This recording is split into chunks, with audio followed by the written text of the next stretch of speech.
isi hati Tuhan. Roh Kudus pimpin hamba-Mu. Roh Kudus lindungi, kuasai tempat ini, sehingga tidak ada satupun kuasa-kuasa kegelapan, kuasa-kuasa manusia yang coba-coba mau mengganggu ibadah kami pada pagi hari ini. Terima kasih Tuhan. Biarlah Tuhan kemuliaan-Mu saja yang ada di tengah-tengah kami. Terima kasih Bapa, terpuji nama-Mu. Kami siap mendengar firman Tuhan. Dalam nama Tuhan Yesus kami berdoa dan mengucap syukur. Haleluya. Amin. Amin. Silakan duduk Bapak Ibu yang terkasih. Puji Tuhan, luar biasa. Hari ini adalah hal yang spesial. Haleluya. Amin. Pertama-tama saya mau mengucapkan terima kasih dulu kepada Bapak Gembala di tempat ini. Kita baru beberapa kali belajar. Dia ternyata sudah cepat tanggap untuk bisa, ayo yang cewek-cewek maju gitu. Ayo yang cewek-cewek, karena kita lihat Bapak Gembala kita di tempat ini itu satu langkah lebih maju daripada yang lain. Amin. Jadi dia melihat bukan di tempat ini, jadi dia melihat di tempat yang lebih besar. Jadi kita ya wanita-wanita itu sudah harus dipersiapkan oleh gembala kita di tempat ini. Walaupun sebenarnya saya tuh kurang suka di mimbar, saya tuh lebih suka di belakang. Karena apa? Kalau di belakang salahnya nggak kelihatan. Kalau di depan banyak salahnya kelihatan orang, jadi diprotes orang. Tapi ya udahlah, namanya juga disuruh gembala, ya udah siap aja. Oke, kita persiapkan hati kita ya. Kita mau dengar firman Tuhan, jadi kita kayaknya udah ada yang kenal saya, ada yang belum ya. Gak usah diperkenalkan kali ya. Diperkenalkan, jadi anak saya 2, satu cewek, satu cowok yang paling besar. Ini dia yang datang sama istrinya, baru semalam datang dari Jepang. Dia memang udah lama tinggal di Jepang, dapat istrinya juga di Jepang. Dan yang kedua perempuan, dia juga punya suaminya orang Jepang juga. Jadi arigato gozaimashita. Baik, kita langsung saja, jangan berlama-lama. Kita akan masuk di dalam firman Tuhan sesuai dengan tema saya, yaitu penguasaan diri. Nah, penguasaan diri itu bagi orang percaya itu sangat penting bagi orang percaya. Tetapi kenyataannya amat sangat sulit kita bisa menguasai diri. Penguasaan diri itu penting sekali. Tapi banyak kalau kita lihat di jalanan itu malah orang-orang yang percaya Tuhan yang tidak bisa menguasai diri. Ya. Jadi Bapak Ibu, kita harus sadar dimanapun kita berada, kita harus bisa menguasai diri. Jadi ada 2 karakter yang saya sudah pelajari. Penguasaan diri yang jenis apa nih yang susah untuk kita kendalikan diri? Yaitu yang pertama adalah emosi. Wah. Yang kedua, yang pertama itu emosi. Emosi itu seperti marah, temperamen. Nah, itu susah banget untuk pengendalian diri kita, ya. Jadi kita buka dulu di Amsal 18 ayat 21, kita baca sama-sama.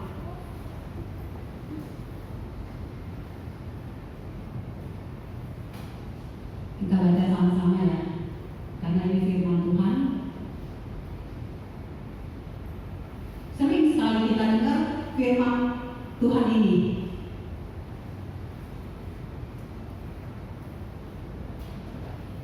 Ada yang bawa ini bisa? Oh udah. Nah ini, ayo kita baca sama-sama ya.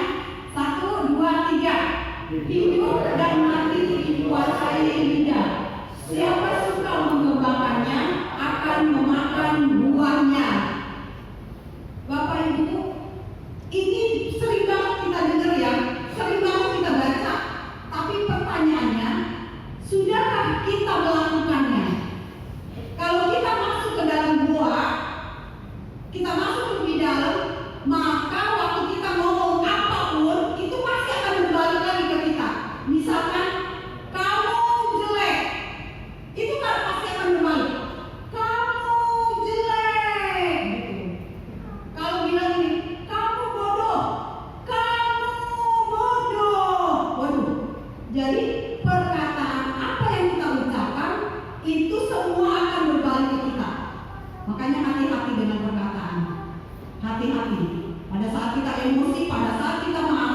itu sangat berbahaya sekali.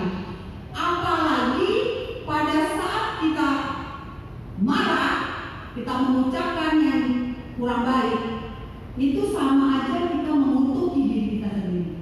Itu sama aja kita sedang menurunkan derajat kita. Kita orang tahu bahwa karakter kita itu pemarah. Bapak Ibu, ada seorang profesor dari Jepang yang bernama Masaru Emoto. Itu profesor. Profesor itu dia seorang peneliti. Peneliti apa? Peneliti air. Dia peneliti air. Jadi pada saat dia mengucapkan I love you pada air itu, I love you, itu dia teliti itu. Pada saat dia mengucapkan peace gitu, perdamaian, dia berbentuk itu molekul-molekulnya itu seperti permata. Jadi dia bagus sekali. Tapi pada saat dia mengucapkan I kill you, saya akan bunuh kamu, dia itu molekul-molekulnya seperti yang gak beraturan. Jadi gak bisa dilihat, gak ada benar-benarnya, gak ada bagus-bagusnya. Jadi Bapak Ibu sadar gak bahwa di tubuh kita ini 70% isinya adalah air. Jadi sangat berbahaya kalau kita mengucapkan yang tidak benar. Apa jadinya? Kalau kita mengucapkan yang benar, tubuh kita menjadi sehat, tubuh kita menjadi baik. Tetapi pada saat kita mengucapkan yang tidak benar, jangan sampai ya umur 47 ketemu orang yang bilang 74. Itu akibatnya. Kalau saya sih, anak saya aja bilang katanya mama umur 53 kayak 35. Apalagi di sini begini. Ya. Jadi begitu. Jadi sangat berbahaya, Bapak Ibu. Ucapan itu penting. Coba apa yang setiap hari kita bicarakan? Apalagi kalau ibu-ibu nih ya, kalau saya lihat ibu-ibu marah dulu baru ngomong gitu. Kita sadar kalau misalkan nih ya ada suami istri gitu, lagi ngobrol tiba-tiba istrinya langsung banting HP, kok gitu. Si suaminya kok astagfirullahaladzim. Kenapa? Orang lagi ngobrol-ngobrol enak-enak, kenapa? Kok marah-marah? Ada apa? Gak ada apa-apa. Gak ada apa-apa tapi begitu. Kenapa, Ma? Saya tahu sejak tahu sendiri aja. Lah suaminya bingung dong, suami bingung. Kalau perempuan-perempuan itu lebih baik ya, lebih baik duduk baik-baik, menjelaskan gitu. Tadi tuh papa waktu lagi ngobrol nyinggung mama, bilang mama tua gitu. Jadi kesel mama gitu. Itu kan lebih enak gitu kan, ketimbang ngomel-ngomel gitu kan. Nggak tahu, nggak jelas apa yang diomongin. Kadang-kadang perempuan begitu, nggak mau menjelaskan, lebih baik mengekspresikan. Kadang-kadang apalagi pengen nambah duit belanja gitu ya, ada aja alasannya. Padahal pengen minta duit belanja aja muter ngomongin sampai marah-marah dulu gitu ya. Jadi Bapak Ibu, kita sangat harus hati-hati untuk berbicara, apalagi marah-marah. Amin. Ada satu cerita, perkataan itu bisa sampai membunuh seseorang. Itu bahaya sekali. Bisa dari mulut kita ini, lidah kita ini, lidah kecil ini, apalagi yang di dalam itu, nggak seperti yang di luar, itu sangat mematikan. Jadi ada seorang guru di Prancis yang bernama Samuel Paty. Itu seorang guru, jadi pada saat dia ngajar, dia bilang begini sama murid-muridnya, anak-anak yang muslim silakan pulang. Saya akan memberikan gambar karikatur daripada Nabi Muhammad. Jadi yang muslim pulang. Nah, begitu dia pulang, dia ketemu sama papanya. Papanya tanya, "Nah, kamu kok gini hari udah pulang?" "Iya Pak, soalnya mau di sekolahan tuh yang muslim disuruh pulang, soalnya mau diperlihatkan karikatur Nabi Muhammad." Wah, bapaknya langsung emosi. Langsung dia Facebook ke seluruh dunia. Ini kejadian nyata, mungkin sekitar 4 tahun atau 5 tahun yang lalu. Indonesia itu menghujat. Indonesia itu udah menghujat juga, ikut-ikutan menghujat. Seluruh dunia menghujat daripada Samuel Paty ini. Jadi saking emosinya bapaknya, dia bunuh Samuel Paty. Bapak Ibu ya, dari perkataan luar biasa ya. Akhirnya papanya masuk ke penjara, anaknya diambil. Dia bilang, "Kenapa bisa sampai ada kejadian seperti ini?" Ya, anak ini ternyata anak yang suka bolos di sekolahnya. Jadi pada saat dia pelajaran si Samuel Paty ini, dia itu langsung nggak ada di sekolahan.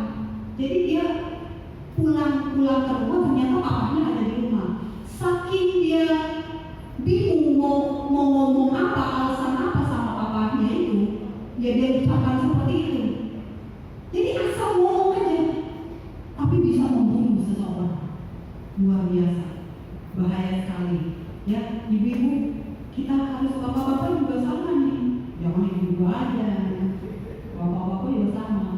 Jadi kadang-kadang tuh ya, orang suka menggunakan diri. Sekarang firman Tuhan bilang, siapa yang suka menggunakannya akan memakan buahnya. Bapak itu sering kita dengar ini, tapi dilakukan nggak firman Tuhan ini? Dilakukan tidak firman Tuhan? Itu penting sekali. Jadi Bapak Ibu tuh harus berkata-kata itu yang benar.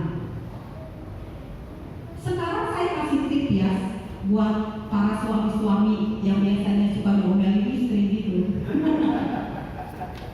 Tapi enggak ya, ibu-ibu di sini sih saya lihatnya sih baik-baik banget gitu. Jadi saya contoh yang di luar aja deh gitu. Misalkan gini, ini pakai nama samaran ya, pakai nama samaran. Ceritanya istrinya namanya Yunita gitu. Ini samaran nama samaran. Jadi istrinya namanya Yunita gitu. Dia kesel tuh sama suaminya. Ini nama samaran juga Pak Denny gitu kan.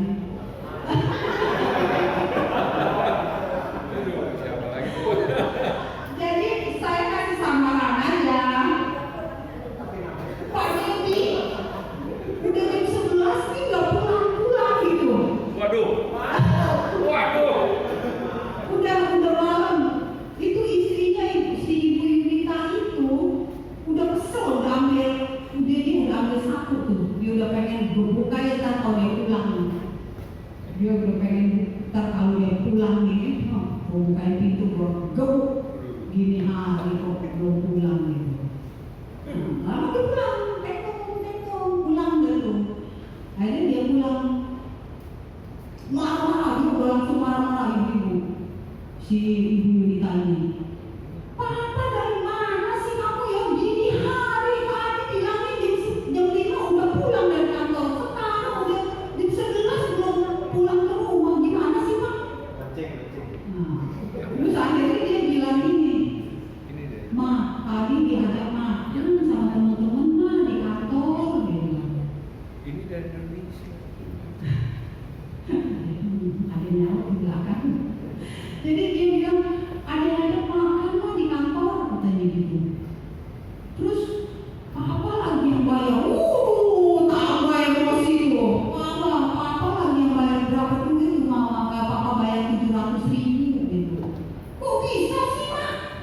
Kok bisa sih Pak? Papa yang bayar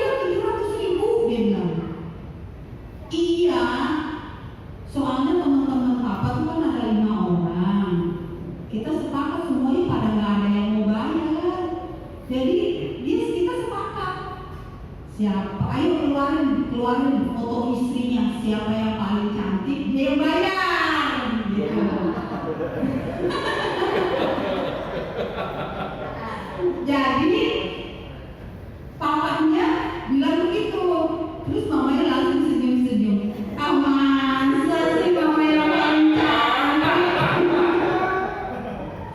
Jadi masa sih papa emang keluar duit berapa sih tadi bayarnya Pak? 700.000 mah. Tanda mama ganti 1 juta. Bapak Ibu harus berhikmat bapak-bapak. Kalau udah tahu perbuatannya bakalan ngomelin istri, rayu aja istrinya. Bilang aja mama tuh cantik, apalagi kalau udah mulai cembetut ya. Bilang aja mama cantik, mama kok wangi banget. Kan dia ngomong wangi bunga apa sih? Bunga rafflesia.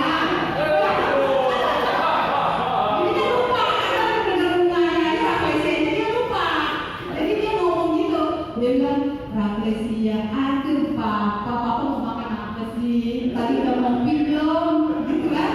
Nah, udah begitu bapaknya pergi, bapaknya boleh, gitu kan? Terus istrinya ngomong, wah rafflesia apa sih? Mau pakai? Berantem lagi.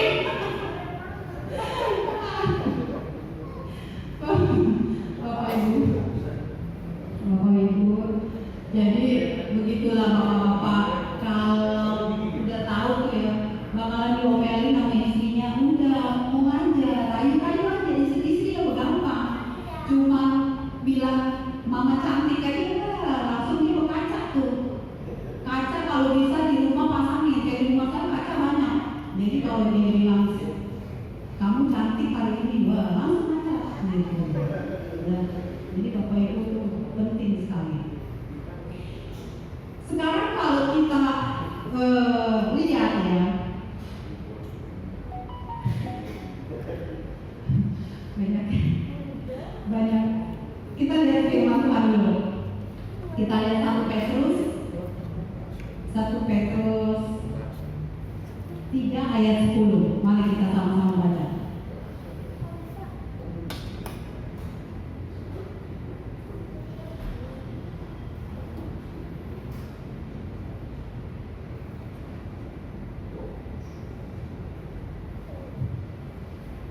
Sama-sama baca ya. 1, 2, 3.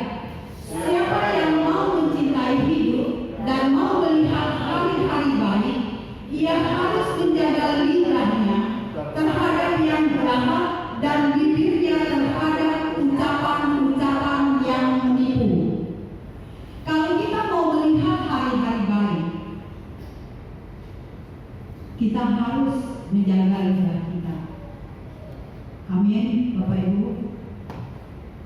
Kalau kita tidak bisa membantu orang dengan keuangan, misalkan dengan ekonomi, setidak-tidaknya jangan mengucapkan yang enggak. Udah nggak bantu, ngomongin lagi, sumpahin lagi. Jadi kalau kita mau nolong orang, itu udahlah. Kalau mau nggak bisa bantu gitu ya, lebih baik kita nggak usah banyak ngomong gitu. Jadi firman Tuhan ini sungguh sempurna. Mencintai hidup bukan kita menjaga yang lain, tetapi kita harus menjaga lidah kita. Setuju ya Bapak Ibu ya? Baik, jadi yang kedua, penguasaan diri yang kedua. Kita nggak usah panjang-panjang, ntar dia bosan sama saya. Biar kalau begini nanti kita bisa ditunggu lagi, kapan lagi gitu ya. Jadi penguasaan yang kedua. Penguasaan yang kedua adalah hal-hal keinginan. Di dalam tubuh kita itu ada yang namanya hot button. Hot button itu adalah sinyal atau tombol yang negatif. Misalkan gini, kalau kita di jalan gitu, naik motor atau naik mobil, terus kita disalip atau kita di apa? Dia disalip gitu ya. Apa yang menjadi reaksi kita? Kalau reaksi kita negatif, itu namanya hot button, lebih tinggi. Jadi kita coba aja. Kalau saya sih sering ngomel sih terus terang. Nah, tapi sekarang saya belajar nih jadinya nih. Kalau di jalan tuh kalau udah disalahin tuh kesel gitu. Tapi sekarang udah, karena ada ibu gembala di sini. Soalnya ibu gembala saya itu orangnya lebih adem gitu dari saya. Jadi saya tuh rada-rada emosian. Jadi saya memang teman-teman tuh memang harus yang namanya yang lebih adem. Jadi Bapak Ibu tuh apa yang ada di dalam tubuh? Keinginan apa? Kalau kita lebih cepat emosi, nah itu dia kekuatannya lebih tinggi. Jadi harus dikuasai. Seperti kayak sekarang nih, suaminya Sandra Dewi gitu ya, itu luar biasa tuh. Kemarin saya lihat di media sosial, itu ternyata dia punya apa itu toko berlian yang disita semuanya. Terus showroomnya, itu luar biasa. Itu nggak ada puasnya. Kalau kita melihat ya, kalau kita melihat apa yang kurang itu kurang terus. Misalkan Bapak Ibu punya satu mobil nih, itu kurang lagi, mau lagi, istri kurang, mau lagi. Jangan di sini nggak ada. Jadi kalau istri ada itu gitu, kalau orang yang banyak itu istrinya kurang juga kalau satu gitu, maunya lagi gitu. Itu orang yang tidak bisa mengucap syukur, orang yang tidak melihat apa yang Tuhan sudah berikan sekarang buat kita. Kita nggak boleh seperti itu. Jadi kita mengucap syukurlah senantiasa apa yang Tuhan sudah berikan kepada kita. Itu yang bisa kita ucapkan syukur. Seberapapun yang kita punya, itu pasti kita bisa mengucap syukur. Amin.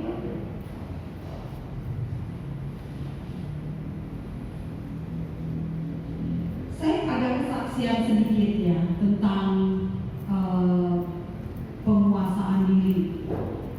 Dulu waktu saya bekerja, saya itu kan bekerja itu di Balaraja gitu, Balaraja. Jadi pada saat saya anak-anak itu masih yang gede ini SMA itu lagi susah-susahnya hidup saya. Jadi saya itu jualan kami sehari itu bisa semangkuk, 2 mangkok, 30.000, 40.000. Akhirnya saya ditawarkan satu pekerjaan, akhirnya saya kerja di situ. Ternyata di dalam pekerjaan itu ada pemegang sahamnya itu ada 4 orang. Jadi 4 orang itu 3 laki-laki, perempuan 1. Jadi yang 3 laki-laki ini nggak bermasalah. Nah, yang pertama ini, yang perempuan ini itu bawelnya minta ampun. Jadi dia udah perempuan tuh biasanya ya mulutnya tuh lebih banyak mengucap gitu daripada yang cowok-cowok ini. Yang pertama dia perempuan, yang kedua itu dia umurnya 70. Wah, orang yang nenek-nenek itu 70, bawel. Jadi udah perempuan, udah 70, bawelnya cakep. Dia orang apoteker. Waduh, gak bawel lagi. Orang apoteker itu kan jarang lihat cowok gitu kali. Jadi serius ngeliat hitungan itu obat-obatan itu kan sepertinya tuh harus teliti gitu. Jadi dia serius banget gitu. Jadi saya kalau ketemu dia itu luar biasa, saya takut gitu. Kebetulan saya waktu itu pegang keuangan. Waduh.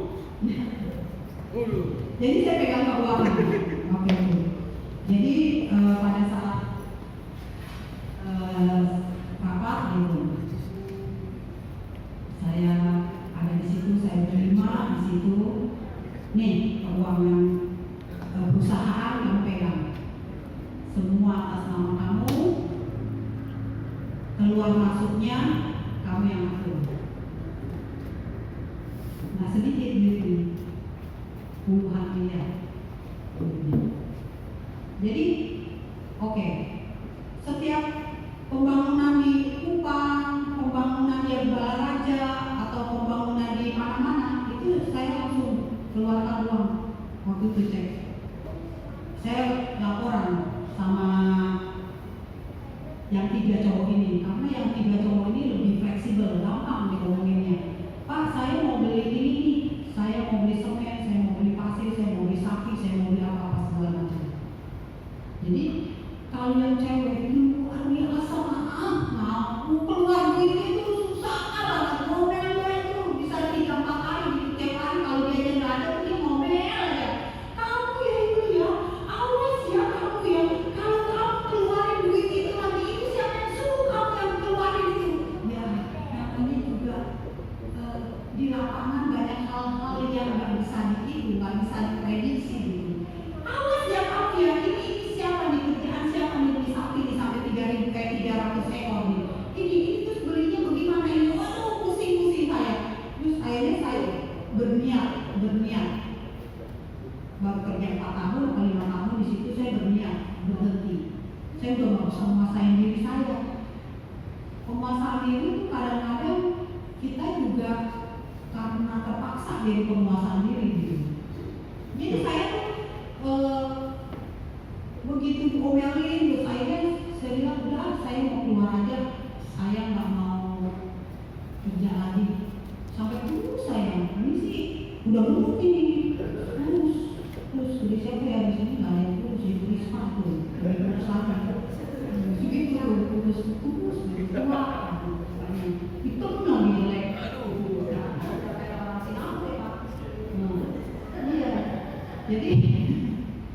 Jadi saya mau keluar aja udah matakan mau dulu tuh perempuan atau pusing kayak. Terus suami saya bilang jangan berhenti. Iya lu mah nggak ngadepin gua gitu. Jadi lu mah enak bilang jangan keluar dulu gitu kan. Bukan, anak-anak masih butuh sekolah kata dia. Anak-anak tuh masih pembiaya, udah sekolah kayak dulu tahan aja. Dia udah tahan. Nah satu kali saya tuh kebetulan si Pak Jokowi itu mau datang ke peternakan saya yang di Kupang. Jadi dia bilang gini, Yuli, lu sama gua naik pesawat satu kamar sama gua, waduh mati lu. Aduh mati deh gua. Udah dah, pokoknya ini mah bisa hancur aja gua romelnya, jadi romelnya gitu.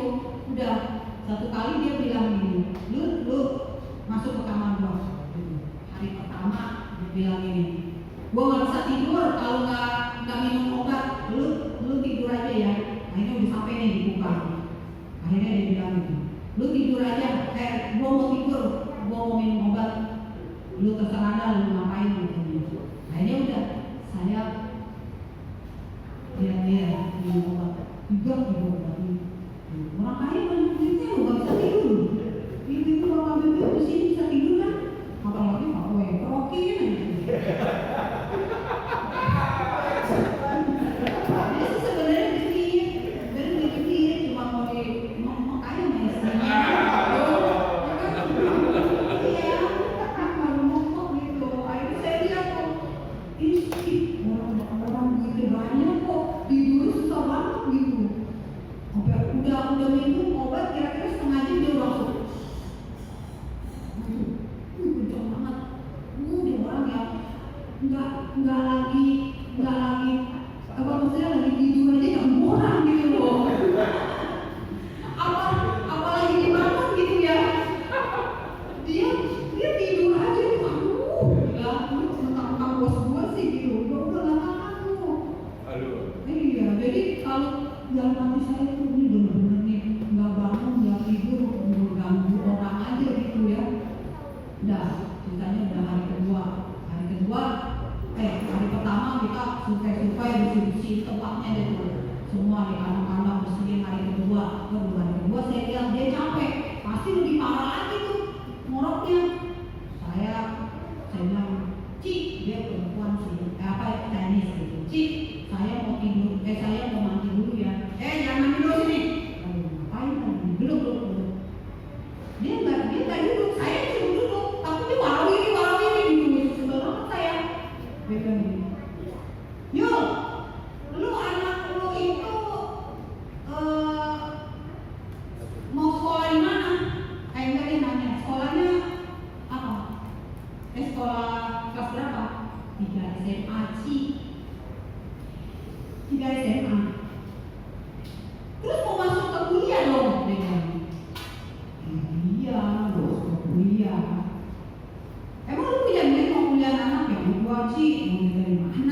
Karena waktu itu kondisi ekonomi kita masih nggak ada apa-apanya gitu. Terus dia bilang gitu.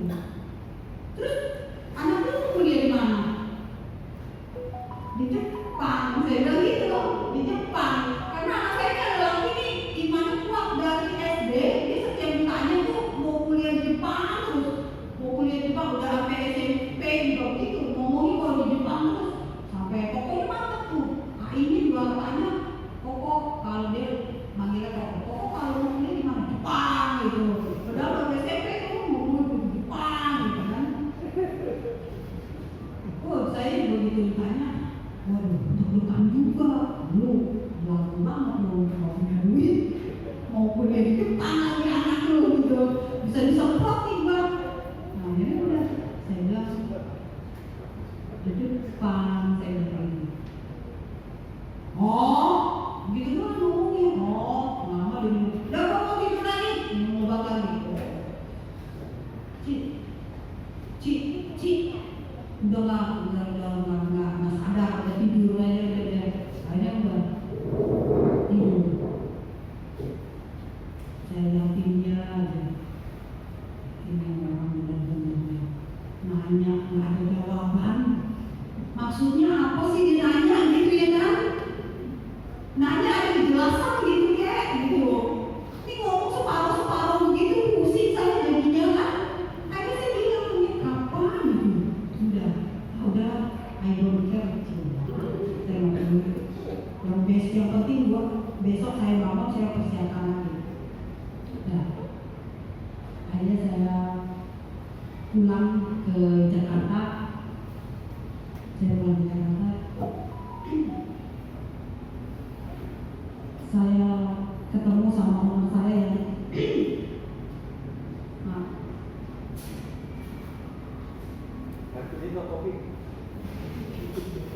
boleh di sini. Jadi saya pulang ke Jakarta, saya ketemu sama teman saya yang laki-laki. Dia bilang, Yuri, sini. Kenapa ya kalau bos ngomongin gitu ya? Gitu loh. Iya pak, ada apa pak? Gue dengar anakku mau kuliah di Jepang. Tahu dari mana nih? Gue di sidang nih. Langsung gue ditarik semua nih. Perusahaan ditarik semua nih. Waduh jangan disangka korupsi nih tadi. Iya pak. Terus berapa duit tuh biayanya? Waktu itu saya sekolah bahasa dulu anak saya 60 juta. Saya bilang 60 juta pak. Oh ya udah. Akhirnya nggak lama sampai setengah jam ada transfer ke rekening saya 60 juta. Saya bilang, Pak ini untuk apa? Buat anak kamu kuliah di Jepang. Saya nangis loh. Saya nangis. Saya bilang, Tuhan, nggak salah ini. Saya bilang, iya, buat kamu. Terus dia kirim lagi untuk biaya, pokoknya hampir 80 juta dikirim untuk biaya beli tiket, buat di sana selama berapa bulan. Jadi gratis semua saya biaya kuliah. Saya bilang Tuhan, Engkau memang dahsyat luar biasa.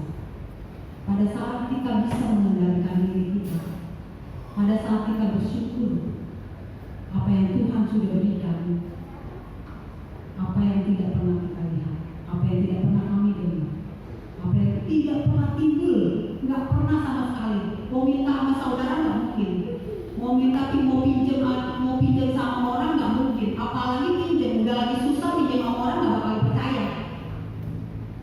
Jadi hanya mengandalkan Tuhan. Ini memang berkat anak saya. Anak saya itu memang dari kecil itu berkelayan, dia luar biasa dalam mengikuti Tuhan. Jadi saya berpikir itu luar biasa. Nah, akhirnya dia berangkat kuliah di Jepang. Saya nggak keluarin dia. Jadi bukan saya orang kaya, tetapi Tuhan kita yang kaya. Amin. Jadi saya lihat, janganlah suka membenci seseorang. Tuhan bisa pakai orang itu. Saya benci banget, saya bilang, waduh, saya langsung datangin si itu, si Apit namanya, si Apit. Ci, terima kasih ya. Terima kasih ya. Udah, lu tenang aja lah gitu. Udah. Ya mungkin bagi mereka itu uang segitu mah kecil gitu. Kalau bagi saya itu luar biasa. Udah, lu tenang aja lah. Jadi gua udah ngomong tuh sama si owner yang satu. Dia udah kasih dulu. Udah Ci.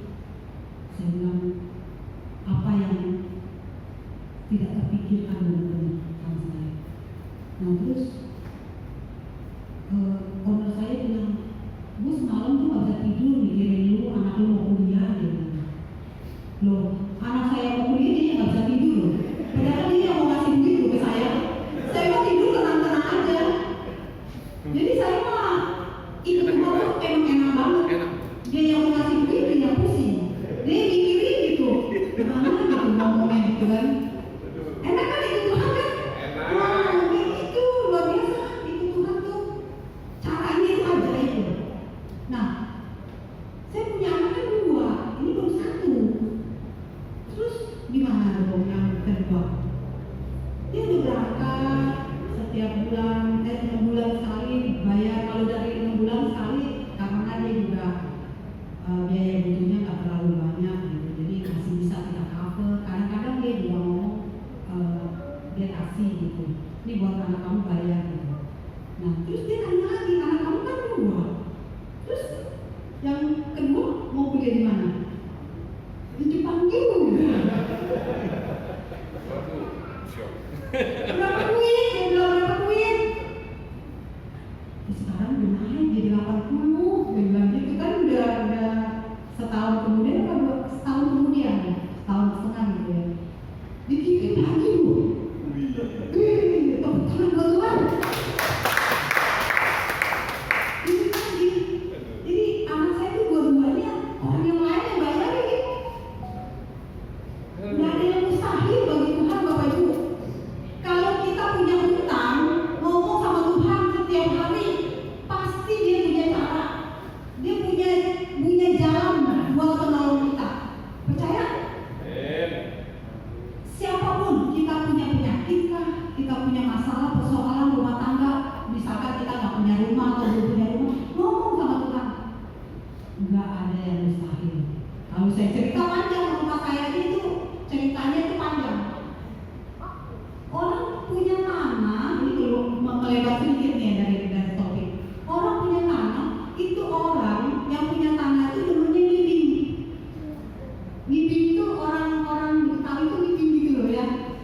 Jadi setiap hari Sabtu tuh dia ngomong gini, kok sama suami saya pinjam duit dong 200.000, 300.000 setiap itu Sabtu tuh dia mau ngibing, mau ngasih duit ke cewek gitu.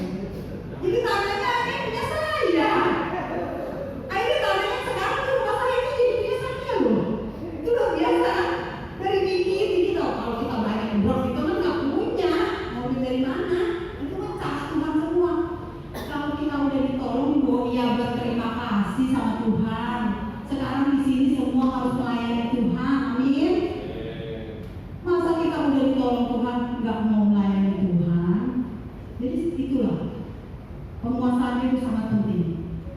Apa sih yang Tuhan nggak bisa kerjakan? Semua bisa Tuhan kerjakan. Amin. Sampai sekarang akhirnya waktu saya waktu ditransfer yang 80 juta itu, saya waktu itu punya mobil atau saya bilang Pak nggak usah Pak, soalnya saya punya mobil, nanti saya jual aja udah, atau itu paling juga 30 juta sih juga. Udah itu buat kamu aja, kamu aja pegang. Luar biasa Tuhan ya. Yang kebanyakan ngomong kita lihat firman Tuhan lagi deh. Amsal 16 ayat 32. Dia pawe kerja sedikit aja deh.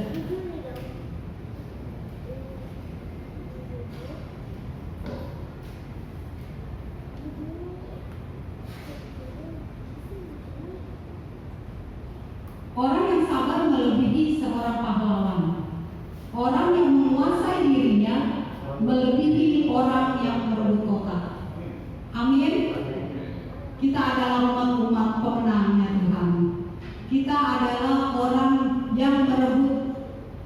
kota.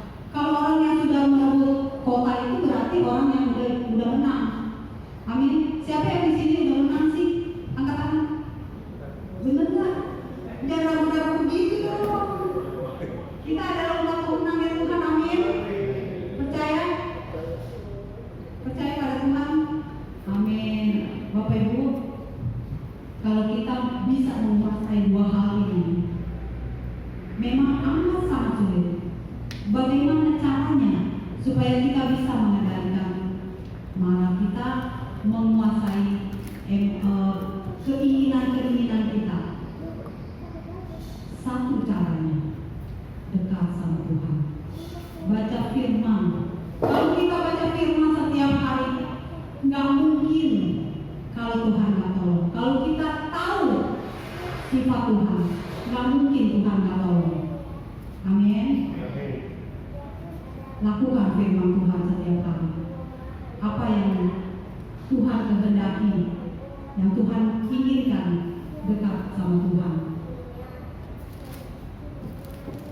Bapak Ibu, kadang-kala penguasaan diri itu memang sulit, tetapi kita harus konsisten, harus melatih diri kita setiap hari. Kita latih, ada keinginan, ada kemauan, ada keinginan, ada kemauan, terus untuk kita bisa menguasai diri kita. Jangan lebih tinggi keinginan kita, tetapi biarlah roh kita, keinginan daging kita lebih kecil, tetapi keinginan roh lebih besar. Amin. Terima kasih untuk hari ini. Kita persiapkan hati kita nyanyikan lagu Selimuti Aku.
firman-Mu, biarlah firman ini berkiranya adalah hidup kami.